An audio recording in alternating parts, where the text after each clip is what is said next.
Even before I started sim racing, I've always been fascinated by the Nordschleife, and after getting my own sim rig, it's always been a thought in the back of my mind to learn it myself. Except this was no ordinary track. A 20.6 kilometer track with over 150 turns cutting through the Eifel mountains. And if the length wasn't crazy enough, this twisty roller coaster track is basically blind corners after blind corners with almost no room for error.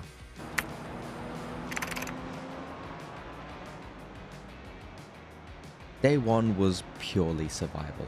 Having never driven the track before, the only thing vaguely familiar are the various corners from YouTube videos I've seen in the past. The strategy for getting acquainted with the track was fairly rudimentary, driving slow and braking or lifting if you couldn't see the corner exit.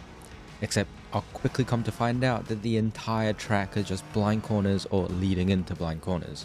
With the barriers so close to the track and the constant elevation changes, it would make it very difficult to gauge where the track was really going. With many of them being blind decreasing radius corners meant going in too hot usually resulted in me ending up in the wall. I spent the first while trying to just figure out where the track looked like it was supposed to head by looking at the barriers and its angle to try get an idea of how fast or slow I should take the next corner. A good example of this would be when you're approaching hangout, you can clearly see a pretty sharp turn left of the barriers, or the triple right-handers down the hill. It was picking up on what I would call context clues about the track to try keep the car on the road. But Bergwerk would end up catching me off guard way more often than any other corner on the track.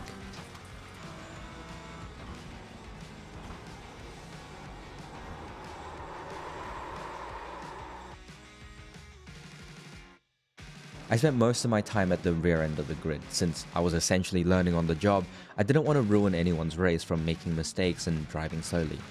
Now, you might be saying, well, why don't you drive and practice then? Which is probably the smart thing to do, but what fun is driving around alone, and plus, putting my iRating and safety rating on the line is the perfect motivation to learn the track as quickly as possible. I did debate doing this with racing lines on, but that defeats the whole purpose. Oh fuck. You just gotta learn it. Like that. Oh. They're showing us the black flag. You have to drive through the pits without stopping. You've got wheel damage. I thought we were here. I completely forgot about that right-hander.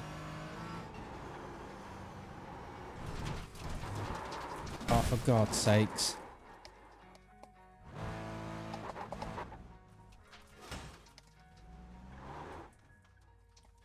Alright, next one. Take me to the next one, please. You lost 0.1 from that? Are you kidding me? Yeah, that probably wasn't the brightest idea. But at this point I was committed, and I need to recover my safety rating somehow.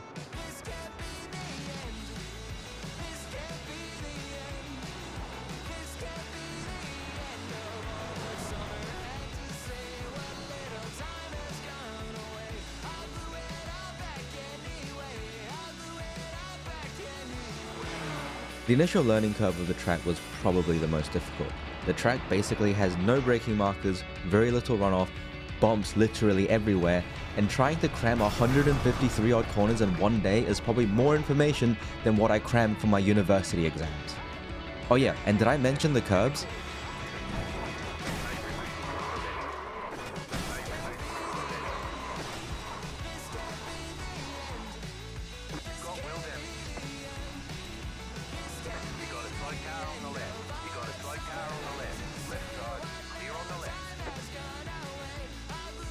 Oh, please don't bounce back to me. Slow car ahead.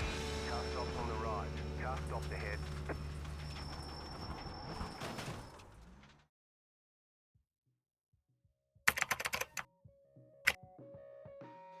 I don't even know how to put day 1 into words, but by the time day 2 rolled around, I started to feel a bit more comfortable with the track. Being able to process whatever day 1 was allowed me to actually focus on driving instead of worrying about what the next corner is going to be. This extra headroom meant I could slowly start to piece together braking markers and corner sequences. Mistakes were still happening, but nothing race ending, and mostly just quick laps of concentrations or minor off tracks.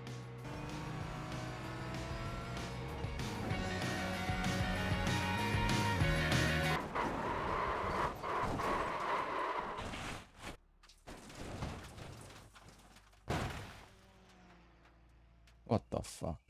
Another thing that is pretty obvious looking back is how terrible my lines are. I spent a lot of my time driving in the middle of the road, not utilizing the entire width of the road available. This means that I'm having to slow down more and carry less speed overall, hindering my lap times. But at least I picked up on it now and I can apply it to the next time I get to drive in the Nordschleife. All things considered though, the race on my second day went a lot better than the ones from day one. I spent the early parts of the race just avoiding the usual first lap carnage, and as the field spread out, finding my own rhythm. I was also starting to chain together multiple clean laps. I had to cut there, unfortunate. Rather take a 1x than a 4.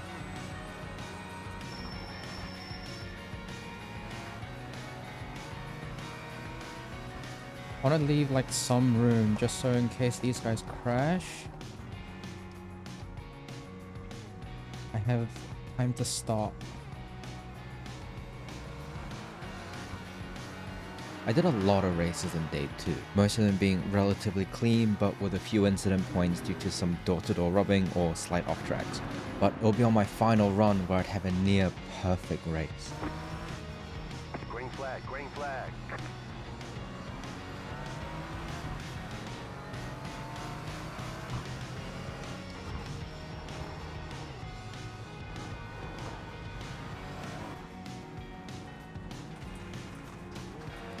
Car on your left.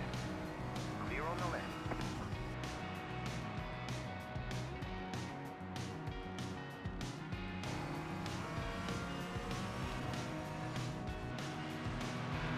Right side. Clear on the right. That Mercedes scares me. He's punted nearly 2 people off now, and I'd rather be behind him than in front of him. Because I know someone's going to get impatient. If I can get 3 clean laps here, I would be happy.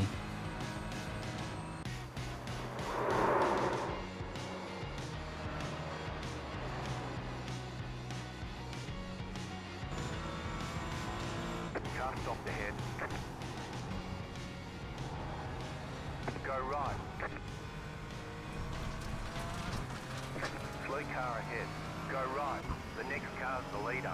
Got one off track, but The leader's pitting now. didn't really have a choice. Having to avoid the sideway Porsche would give me my first and only incident for this race.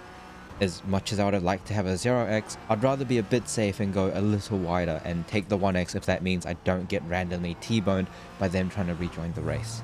But putting the 1x aside, looking at my camera, it's super obvious how much I wanted to keep this race as clean as possible, because I look so locked in that I'm even surprised myself watching back the footage.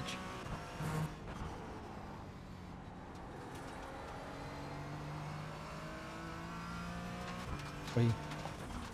That's a bodywork.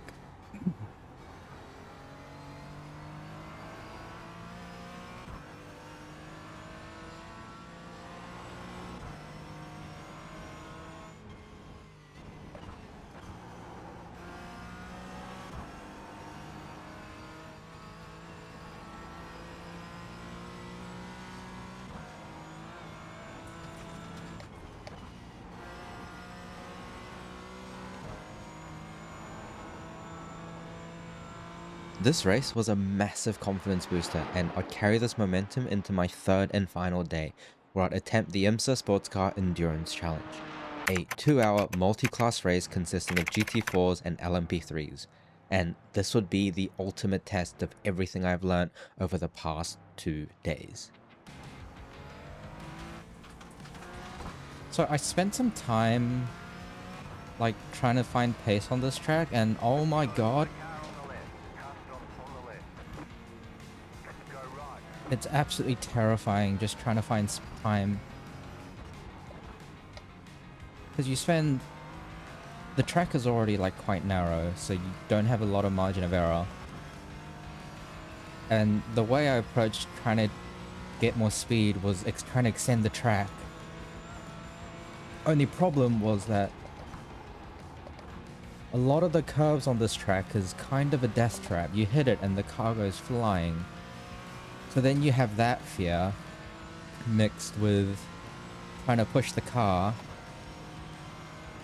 So you make a mistake and it's like, good luck.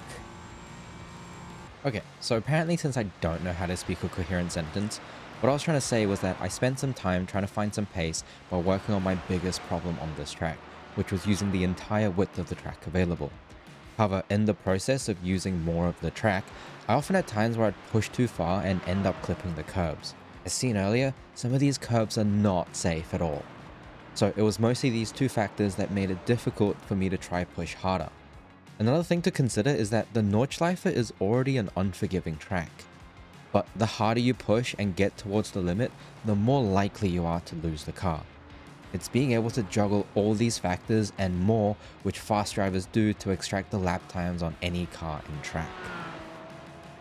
All in all, things weren't looking terrible.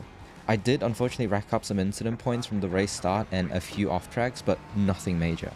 Except I'd end up getting a few more due to an LMP3 car just sending it into my gearbox. But maybe it was my fault because I went a little wide. Dude, come on. I'll also save you from having to watch a random montage of me just yapping and driving, so here's pretty much what happened in the last hour or so of the race. I proceeded to get bullied by LMP3s even more, giving me a couple more incident points, but overall I was setting clean, consistent laps. I think a lot of the GT4s ahead of me were also involved in pretty big accidents because by the time the white flag got shown, I had went from P23 to P5. Okay. Well, good race. I really wish I had more time to actually get to do a deep dive into learning the little nuances of the track, but with university and clinical placements, I really didn't have much time to be in the sim at all. So my lap times are much slower than what I'd hoped, and to put it frankly, I had a lot of work to do to try bring those lap times down. But I think that's also what makes this track so exciting. The irony that what I'd consider one of the most dangerous track is the one that makes me want to push the car the most. Although I'm a long way off the pace, this would hopefully set the foundation that I can start building on to try take on the Nordschleife again when the 2026 Nürburgring Endurance Championship starts up early next year. But for the time being, that was my journey on learning the Nordschleife in about 3 days.